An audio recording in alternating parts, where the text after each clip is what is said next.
I feel like graphic design is kind of a left brain, right brain combination.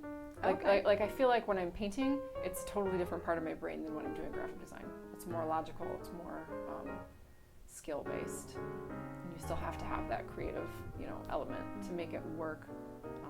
But it's just a different shift, I think. So really a unique. The first would be, and this is, very design-specific stuff, Mm-hmm. but the first would be to put function before form and put form before novelty, which is to say that before you can, do too much with your design, you have to worry about whether it works before you can worry about whether it looks good. And you have to worry about whether it looks good before you can worry about whether it's unique. And if you can check all three boxes, that's great. You've got a hit. At least.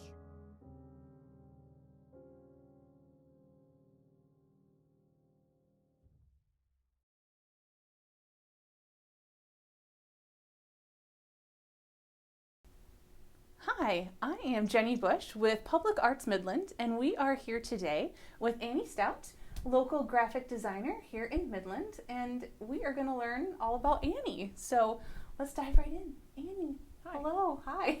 Who are you and what do you do? Well, I'm Annie STOUT. I own Paper Heart Design, a business I run out of my home here in Midland. I'm primarily a graphic designer, but I also paint, and I'm a creativity coach and kind of do a little bit of everything. But graphic design is my main gig. Okay. So how did you get started in graphic design? Was that something you were drawn to in high school or something that just kind of came along? Yeah. So I what always was it? knew I wanted to be an artist of some kind. So, growing up, the question, what do you want to be when you grow up? It was always some sort of artist. So sometimes it was a photojournalist, sometimes it was an art teacher, but it was always about art. So when I got to high school, I took every art class that they offered.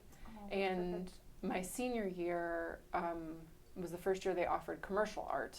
Oh.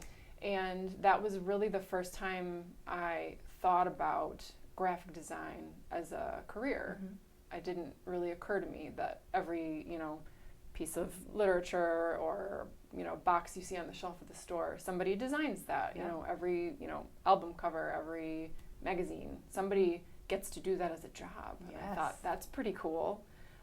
So I learned how to use, like my first taste in digital art happened my senior year, and then from there I decided to study graphic design in college. So where did you go to college? I went to Central Michigan University. Oh, okay. So I was a double major in graphic design and sculpture, and I minored in art history. So I learned a lot of different things when I was there, which was cool. Mm-hmm. But you fell in love with it, safe to say, and now you own your own business. Yep. How did that come to be? Because I imagine you had a couple of options, right? Like work for a company or a small firm. Yeah, and then eventually I was hired as an in-house graphic designer for like an old school mom and pop print shop. Oh. And that was really cool because like they actually had printing presses and digital printers, so I got to learn some old school, like how to set up files as a designer for printing presses versus digital printing. Yes. And they really specialized with small business owners, and that is where I kind of fell in love with designing for small business owners and nonprofits, and realizing that you don't have to work for a big corporation. Mm-hmm. Yep. So exactly, and it's different. Yeah, it's totally different mindset and heart, really, with those. Exactly. Yep. Yeah, so it made me realize that you can be a graphic designer and still impact. Yes. And not just sell product. Mm-hmm. So that was a really important job for me to have. Okay. Yeah, so I called her 3 or 4 times, and then eventually she had me come in and bring my portfolio, and she gave me a chance, and I'm glad that she did. And when I left, she was sad, so I know I did a good job. Oh, but persistence, right? So that's really a theme, what we're hearing with a lot of the artists we talk to, is you come across a lot of obstacles and a lot of challenges in the various art forms, and you just have to keep knocking at those doors if it's something that you want. And it sounds like your story is right in line with that. Like you had to beg for her to even talk to you. Yes. Yeah. Oh my goodness. And so then from that wonderful experience, absolutely changed your career path in your life. What happened after that? Where did you go? So from there, we moved back to Michigan. Okay. And I took a job in Saginaw doing, I think business development was my title. So it was like, sure. it was some design because I had the skills. They had me update all of their like printed materials for marketing, and I did some of their web updates. But mostly it was like admin type work. And then in, I want to say 2014, maybe 16, I'll have to check, posted on Facebook about teaching painting classes. Oh, okay. And it was here in Ashland Plaza. So I met Renee Deckero and Daisha Parker here, and they kind of just welcomed me with open arms into their amazing little community that's in this building. It was pre-Live Oak. And so I taught painting classes for Daisha for a while. It was Captured Community at the time, but now it's Parker Lane Art and Design Studio. And they were working on rebranding for Captured Photography at the time, so I got to help with that. And they invited me to join like a support group for entrepreneurs, basically, for female entrepreneurs, which I now lead that group, which is kind of cool. We meet here in Ashland Plaza every other Wednesday, and it's all just female business owners. A lot of us are like solo entrepreneurs, which can be lonely, working by yourself, and it's nice to just have people to bounce ideas off of. It became clear to me in those years that small business owners really need help in the design arena because they know their business really well, right? And they don't have time for other things like, right, you get an accountant to take care of the books because, you know, you need to focus on whatever your product is or your services. Yes. And design, you know, some people are like websites where you can go buy a pre-made logo and they'll switch your name in for $50 or $100. But, you know, I've been doing this for a long time now, and there's a lot of years of experience and skill, and you have to value that. You can't, you know, people can learn how to be a designer, but you can't teach the gut part of it. You know, it's different. Yeah, it's absolutely different. And in some industries, they call it like having an eye for it, or being able to sense it. And there's a difference, and I think you can tell. Thinking back to like the work I was making in the beginning and how like bad that looks in comparison to what I'm doing now, right? We all grow. Exactly. But it's cool to go from, you know, I was a stay-at-home mom and I was just doing a little bit here and there, and then I got, you know, plugged into the community here and had the opportunity to do something huge when Live Oak started working on their branding. Renee asked me to be a part of that. And from there, you know, the small business network in Midland is really tight-knit. Like there's a lot of really good you know, connections and interactions between all the businesses here. Now I'm working with people in California and Texas and Colorado, and so I'm kind of all over the place now, which is cool because it's all digital. Yes, absolutely. Really graphic design without borders. Yeah. Really, you could work with someone in Madrid if you really wanted to. That's amazing. Yeah. So then what would you say to someone just starting out? So if we have someone watching that's in maybe high school or let's say they're trying to change careers and, you know, looking for something new and they have this passion, how would they go about getting started? Well, I think the most important thing would be to just start. Okay. Wherever you are, you don't have to have fancy equipment to start. You can just use a pencil and a paper and just do something. Make up a fake business name and make up a fake logo, or, you know, find someone that you know who needs help with something and volunteer for it. Volunteer, right. Yep. So I, in addition to a lot of small businesses, I work with a lot of nonprofits in Midland and the surrounding area, and they're always in need of help and volunteers for those sorts of things. There's a lot of free programs online that you can, you know, download and use, and just find, you know, tutorials on YouTube or There's online classes you can take to get started and things like that. The Adobe Creative Suites is really like the main go-to in the industry. So if you want to start in a particular program, I'd say Adobe Illustrator is the place to start. And you can get a student discount if you're a student anywhere. That's significant. You don't need a degree to be a graphic designer. It's definitely something that you can learn and grow into. But I am glad that I did go to college, because I got a much more well-rounded experience of art in general, and even people, you know, that I would have never met if I had stayed in my hometown. And that helps, right? That It influences your art, right? So learning about art history and how, you know, Roman art and architecture, you know, knowing the things that I learned in that class helps me when I have someone say, I have an architecture firm and I want to include some sort of column, you know, in the logo. And I'm like, oh, okay, I know what that is. I know what a column is. We can There's different kinds. Okay. And so let's talk for a minute on how graphic design, how do you view that as an art form? Sure. It's a little different than traditional art forms like, you know, painting, drawing, music, in that it's generally done with more intention and purpose. Not to say that you can't have that in the other art forms, but usually it's to solve a problem rather than to express something. Not always, but oftentimes. But I think at the core, it's really visual communication, which is what all art is.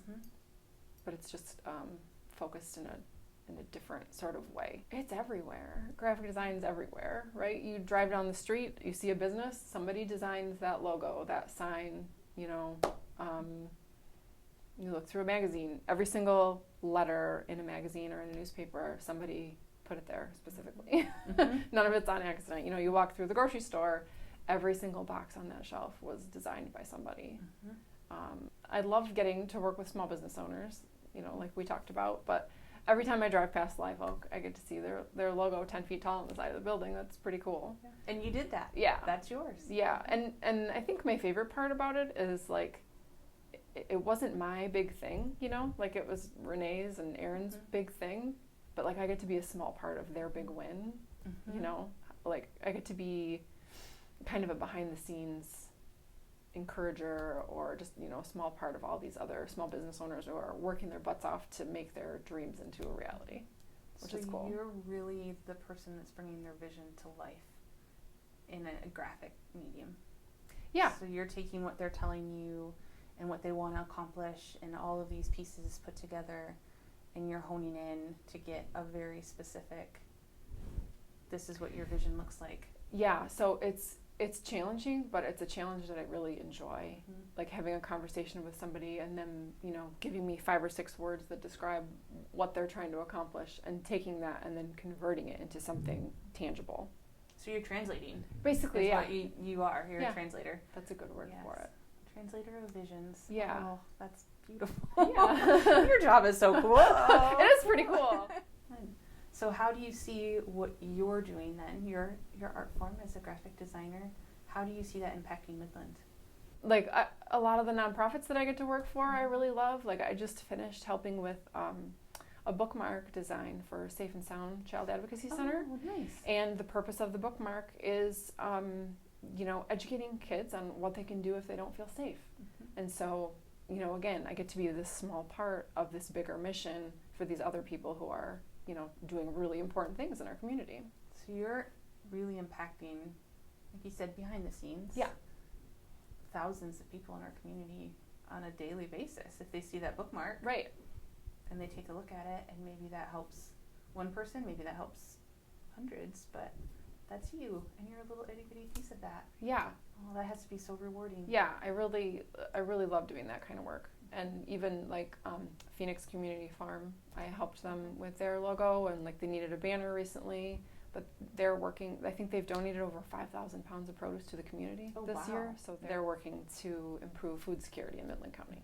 And, you know, I can't go to the farm and work in the field with them every day, but when they need something to look nice, to make them look legitimate and have something and professional to engaging. show. Yeah. Yes. So And that's again, it. being a small part of other people's bigger missions is pretty cool. Perfect. And you love it. Well, Annie, it's been wonderful chatting with you today. Any last thoughts? Any words of wisdom to those in the field or interested? I guess just not being afraid to be bad at first, Mm-hmm. because you know, everybody has to be bad at it before they can be good at it.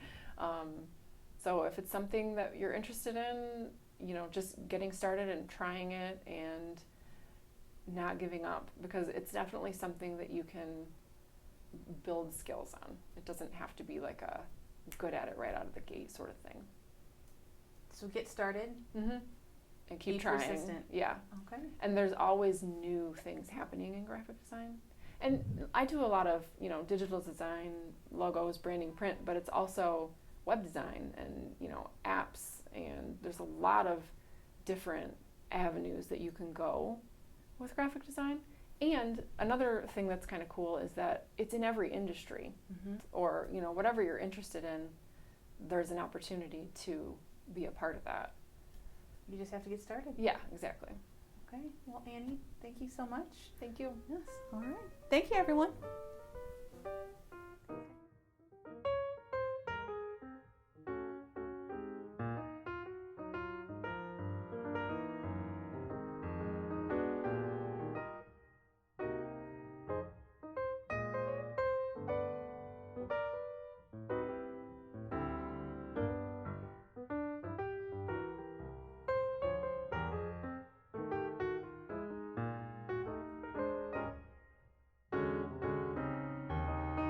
Hi, I'm Jenni BUSH, and I am here today with Drew Schaefer from Abero Creative. Yep. And we are going to talk all about how you got into graphic design, graphic arts, and how you feel about it, and what you see that is contributing to the art community. All right. So welcome, and let's Thank you. dive in. So, Okay.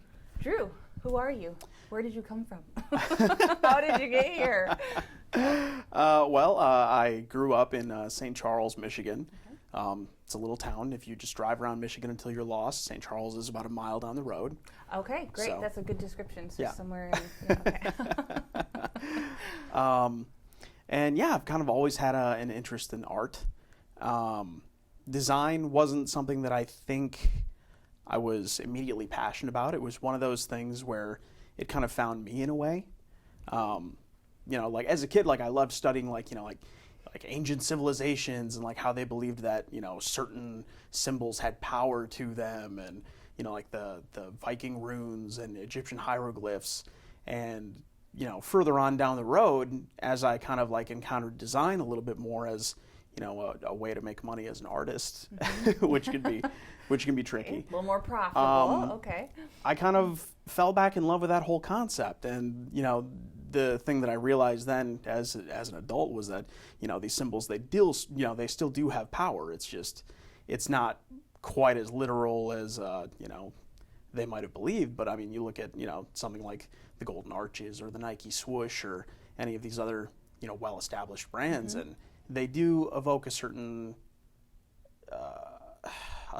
sense or emotion, or, you know, a craving or a desire or status. There's a lot to it that really caught my eye, and that's kind of like the reason that I sort of started to fall back in love with that whole side of design. So really, history spurred your love of design. Is that fair to say? When the two met, I think.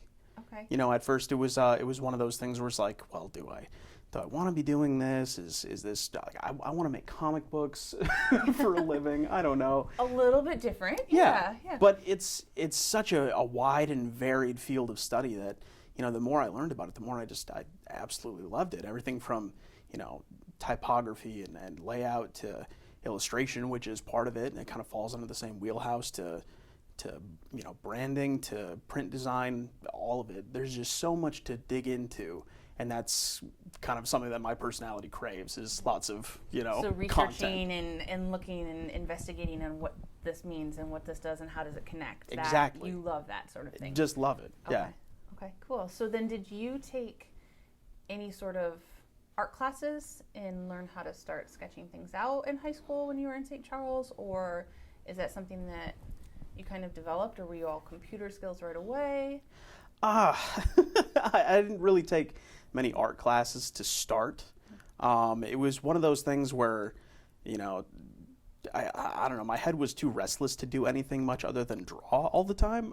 Okay. So I ended up going into art classes a little later on in high school because I was like, well, this will fill out the GPA pretty nicely. I think I'll do okay in here.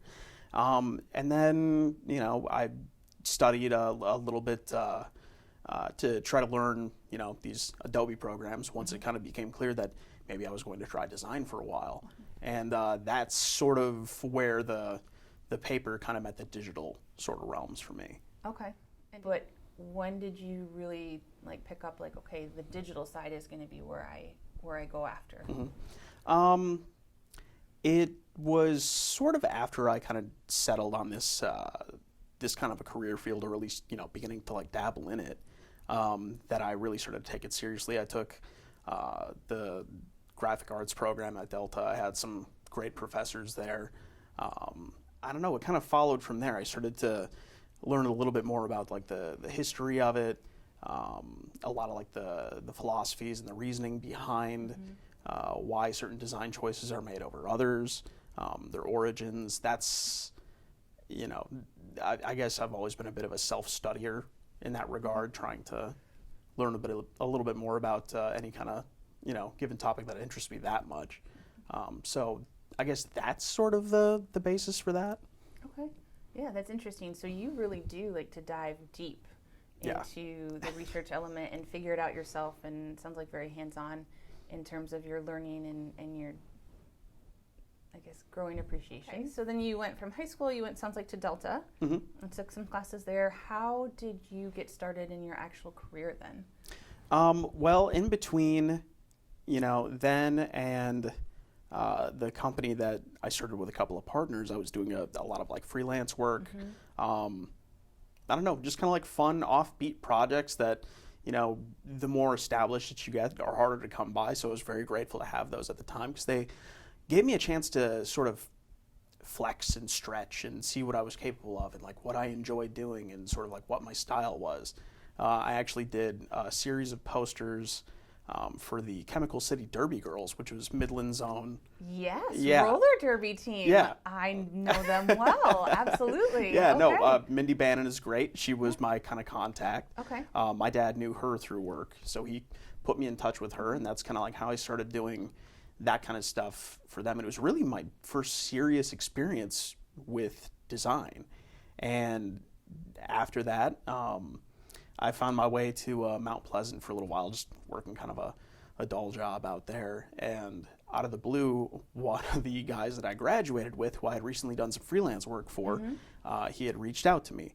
And he said, you know, what are you doing for the next 5 years? I was like, I don't know. It's a big question. You know, I was thinking of getting a sandwich later, but other than that, I don't know. Right, 5 minutes I could maybe tell you. But and that was kind of the genesis for Abero Creative. It was myself and Steve Kronk and Dustin Newmeyer, which he had contacted previously, and asked him basically the same question. And we all got together and quit our jobs and all kind of moved back to the area, and we launched Abero Creative. And that's sort of what we were doing since about 2013. That's a big leap, and a big leap of faith in your abilities and your skills, because it sounded like up until that point, you were working on it, but maybe it wasn't a full-time thing for you. Right. It was exactly. It was you know, supplementary income, and it was something that I wanted to do more full-time, but it was just one of those things where it's, you know, highly competitive job market. It's a tough field to break into, and it's a tough field to stand out in. So when this opportunity came, as crazy as it was, I mean, you got to, right? A no-brainer, you know? right? Yeah. Like, sure, I graduated with you guys. I know there's a trust level probably with both of those guys. Yeah, no, the key is to always partner up with people who are smarter than you. Yes, good. I'm very serious. You should look right into that. Okay, great. They say that's true too. Like always, never be the smartest person in the room. Always go. Yes, no, that's true. That's true. Yeah. So you started this with Steve and Dustin in 2013, and it didn't fail in 2014. Right. And you're still working and still doing things with that. Mm-hmm. So the gamble paid off. Yeah, and I mean, throughout it all, I've really had the opportunity to work on so many different kind of projects for so many different clients, and you just see the breadth of demand that is out there for the kind of things that we do, and it's right there. It's for the taking. So I mean, if you want to get started in this kind of field, just look for those opportunities and take them when they arise, and don't turn it down because well, I don't know anything about the healthcare industry, or I don't know anything about this, that, or the other. Just go for it. Learn about it as you go, and apply those skills. And I mean, it'll be great. You'll see what you come up with, and it'll blow your own mind. Well, design as a career, I think, should be similar to good design itself. It should be accessible to anybody. So if you're considering it, go for it. Learn about it, try it out. Okay, that's perfect. One of the things, it really does seem to be a theme the more we do these interviews, is that perseverance. Everybody talks about it in a little bit different way, but pushing through and not turning away at the first no. It sounds like we're on theme here, but is that something that you can relate to in this career? Definitely. It's one of those things where you're gonna, maybe start out making the cold calls and, offering your services or putting up the flyers and, advertising what it is that you do. And over time, as your portfolio and your reputation builds, that scale starts to tip and the phone starts to work the other way. Mm-hmm. And then it's not so much about, don't worry about, hearing no, it's don't worry about saying no. Mm-hmm. So, you can eventually, hopefully, be a little bit more picky and choosy with what it is that you want to take on. Okay. No, that's brilliant. That's perfect. That's the dream, I think, for anybody in this particular field. So work hard enough, and eventually that will pay off. Correct. Is what. That's what that boils down to. That's Yeah. Good. Awesome. Perfect. So I think that if it worked for me, it could work for somebody else who's also considering this career. Okay. So get curious. Yeah, absolutely. Get curious. Yeah, and don't stop. Get curious. And perseverance. Yeah. Dive down the rabbit hole. Okay. All right. Perfect. Well, I think that's it for now. Drew, thank you so much for chatting. It was a pleasure Thank you. meeting with you and having this conversation. And likewise. Yes, thank you so much.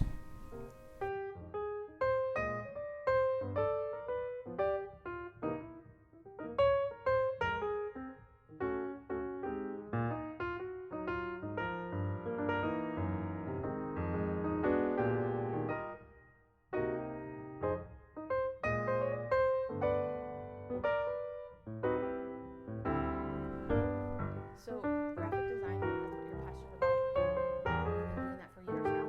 Gamble paid off, like you said. How do you see your work as an art form? When you're thinking about the STOUT chapter, you're thinking about singers and all of the other varieties of art that we have available in Midland.